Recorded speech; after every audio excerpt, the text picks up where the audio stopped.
Kalingap Mikoy pinagluto si Krista. Ano kaya ang reaksyon ni Krista?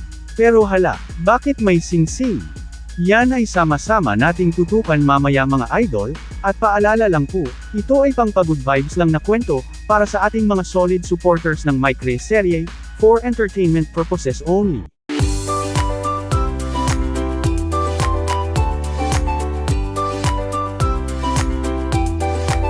Sa ating lahat, Kuya Earls. Grabe idol, sobrang daming netizens ang kinilig sa bagong eksena ni Mikoy at Krista. Sabi nga nila, iba talaga kapag genuine ang pinapakita, walang halong arte, walang pilit, kusa lang lumalabas yung saya at kilig sa bawat galaw nila. At itong bagong vlog na ito, simple lang sana ang plano ni Mikoy, pero lumaki ito at naging highlight ng buong episode. Bakit? Kasi unang beses niyang pinagluto si Krista. Imagine ninyo mga ka-Erts, si Mikoy na kilala natin na medyo tahimik at hindi sanay sa kusina, bigla na lang nagpakitang gilas. Oo, hindi siya chef, pero para kay Krista, sinubukan niya. Kitang-kita sa camera yung effort niya habang naghihiwa ng gulay, nagtatansya ng timpla, at paulit-ulit pang nagtatanong kung tama ba yung ginagawa niya. May eksenang muntik pa siyang mapaso, tapos si Krista naman, nakatingin lang at napapangiti ng palihim. Doon pa lang, ramdam ng lahat ng nanunood, iba na ang energy, may halong kilig at excitement. At eto na nga, matapos ang ilang minuto ng pagkakagulo sa kusina, nailabas ni Mikoy yung niluto niya. Simple lang, parang adobo na may twist. Pero nung inabot niya kay Krista, parang trophy na ibinigay ng isang champion. Halatang kinakabahan siya, baka kasi hindi magustuhan ni Krista. Pero eto na ang nakakakilig, si Krista, biglang natahimik. Una, tumingin lang siya kay Mikoy na may halong gulat, tapos napatawa, at dahan-dahan siyang samubo. Ayun na nga idol, reaction time. Biglang napangiwi si Krista sa unang kagat, hindi dahil pangit ang lasa, kundi dahil medyo maalat. Pero imbes na tuluyang pintasan, alam mo ang ginawa niya. Ngumiti siya, tinakpan ang bibig, at biglang sinabi, okay lang, at least ikaw ang nagluto. May effort. Boom! Doon na pumutok ang comment section. Ang daming netizens ang nagsabi na kahit anong lasa pa ng luto ni Mikoy, ang mahalaga, si Krista mismo ang natuwa sa effort niya. Doon pa lang, ramdam ng lahat na may kakaiba silang koneksyon. At eto pa ang mas interesting, idol. Habang kinakain nila yung luto ni Mikoy, napansin ng mga viewers na parang may tinatago siya sa bulsa. May ilang beses na nakot on cam na parang may maliit siyang kahon na hinahawakan. Doon nagsimulang umikot ang tanong, ano kaya yun? Bakit parang sing-sing? Grabe, instant buzz agad. Yung simpleng pagluluto, biglang naging malalim na usapan kasi napansin ng lahat na parang may plano pa si Mikoy bukod sa pagkain. Pero teka, huwag muna tayong tumalon agad sa conclusion. Pwedeng regalo lang yun, pwedeng simpleng pa-surprise. Pero dahil sa timing at sa paraan ng pagkakahuli ng camera, lalo itong nagpakilig sa mga fans. Kaya kung pagbabasehan ang mga reaksyon ni Krista, halatang hindi pa niya alam na may something na hawak si Mikoy. At ito ang magandang abangan sa mga susunod na episodes, bakit may sing-sing, at para kanino nga ba? Pagkatapos ng nakakakilig na eksena sa pagluluto, akala ng lahat doon na matatapos ang surpresa ni Mikoy. Pero hindi pala, kasi habang tuloy-tuloy pa rin ang kulitan nila sa mesa, biglang nag-shift ang atensyon ng camera nang mapansin ulit ng mga netizens yung maliit na kahon na hawak-hawak ni Mikoy. Ang mga fans, napa-comment agad, hala, sing-sing ba yan? At, bakit parang may tinatago si Mikoy kay Krista? Si Krista naman, clueless pa rin. Nakatuon ang atensyon niya sa pagkain, tapos panay biro kay Mikoy na dapat daw mag-aral pa siya magluto. Pero yung mga titig niya, halatang soft at puno ng appreciation. Kasi kahit simpleng ulam lang, para sa kanya, ang mahalaga ay yung effort. Doon nagsimulang pumasok yung kilig factor, kasi sa mga mata ni Krista, parang natouch siya na si Mikoy mismo ang nag-abala. At syempre, ang mga manunood, hindi pinalagpas yung titigan nilang dalawa. Ngayon, eto na yung highlight, idol. Biglang kinuha ni Mikoy yung maliit na kahon mula sa bulsa niya. Ang tensyon sa eksena, ramdam ng lahat. Si Krista napatingin, nagulat, at napa, oy, ano yan? Habang nakangiti pero halatang kinakabahan din. Si Mikoy, medyo namula pa ang tenga, sabay sabi, may konti lang akong regalo para sa'yo. Boom! Grabe, instant kilig overload. Dahan-dahan niyang binuksan yung kahon at doon na nga nakita ng lahat, isang simpleng singsing. Hindi mamahalin, hindi sosyal, pero napaka-symbolic. Netizens went wild.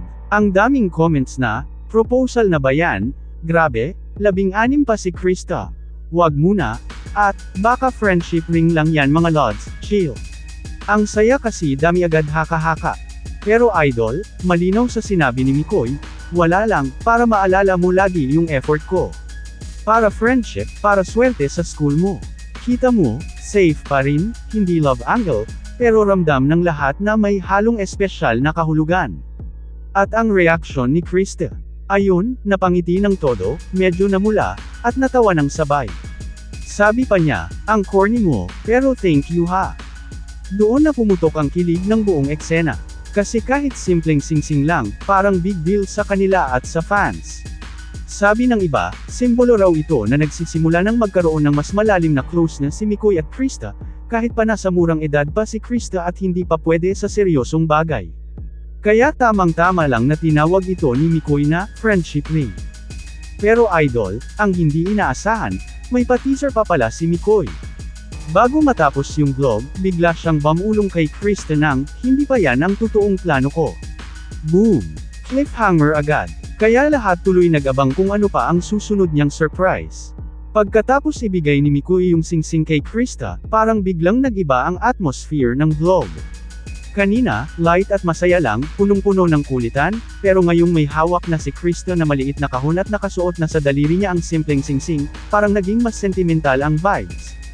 Ang mga netizens, sabay-sabay na napa-comment, grabe, parang official na, friendship daw pero halatang espesyal, at yung iba pa, sana all may Mikoy na magbibigay ng singsing. Si Krista naman, hindi mapigil ang ngiti. Nakatingin siya sa singsing na parang hindi makapaniwala.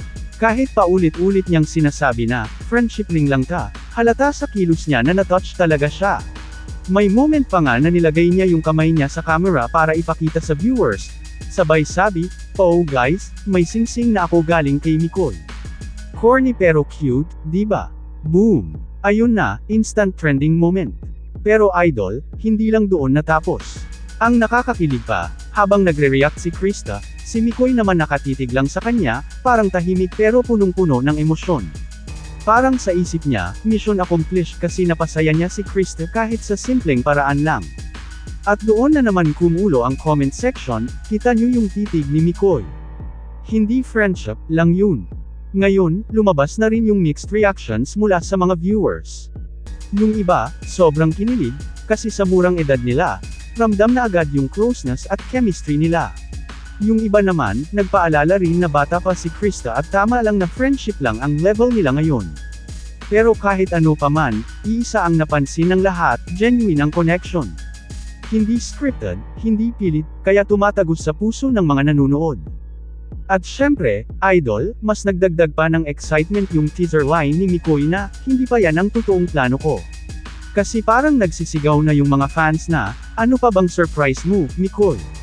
May nagsabi na baka may kanta pa siyang inihanda, baka may sulat pa, o baka naman may mas espesyal na gift na darating sa susunod na season. Sa totoo lang idol, maganda yung naging balance ng eksena. Kasi kahit binigyan siya ng singsing, malinaw na ipinakita ni Mikoy na hindi ito tungkol sa love o relasyon, kundi simbolo lang ng pagiging malapit nila sa isa't isa. At si Krista naman, sobrang matured ang handling ng situation, thankful, appreciative, pero marunong ilagay sa tama. Kaya ang ending, imbes na controversial, naging wholesome at nakakakilig palalo. Netizens even said, ito yung klaseng content na hindi kamay ilang kasi sweet pero respectful. Kaya tuloy lahat, mas lalo pang nahook sa tambalan nila. At alam mo idol, dito na rin nagsimulang mag-viral yung hashtag na #singsing ni Mikoy, kasi sobrang daming fans ang nag-post ng screenshots ng reaction ni Krista habang suot na niya yung singsing. Mga ka-erts, grabe ang naging journey ng episode na ito. Isipin mo, nagsimula lang sa simpleng plano ni Mikoy na magluto para kay Krista, na halos lahat ay expected na magiging simpleng kulitan lang. Pero sa dulo, naging unforgettable moment ito dahil sa isang maliit na singsing na naging simbolo ng effort, care, at tunay na pagkakaibigan. Kung titignan natin, napaka-rare ng ganitong eksena sa panahon ngayon. Madalas kasi, puro pabunggahan at pakitang tao na ang nakikita natin online. Pero itong ginawa ni Mikoy, simpleng regalo lang, simpleng effort lang, pero punong-puno ng sincerity. Kaya hindi mo rin masisisi kung sobrang daming kinilig, kasi ramdam nila na hindi ito scripted, kundi genuine talaga. At si Krista, dito lalo siyang pinahanga ng mga netizens. Imbes na magpa-hype o gawing malisyoso yung moment, pinakita niya na marunong siyang mag-appreciate ng hindi lumalagpas sa tama. Sabi nga niya, friendship ring lang to. Kaya ang aral dito mga ka-erts, hindi sa presyo o sa laki ng regalo na susukat ang halaga, kundi sa effort at sa sincerity ng taong nagbibigay. Isa pa, pinapaalala rin ito na sa murang edad, mas importante ang pagkakaibigan, respeto, at suporta sa isa't isa kaysa sa pagmamadali sa bagay na hindi pa dapat.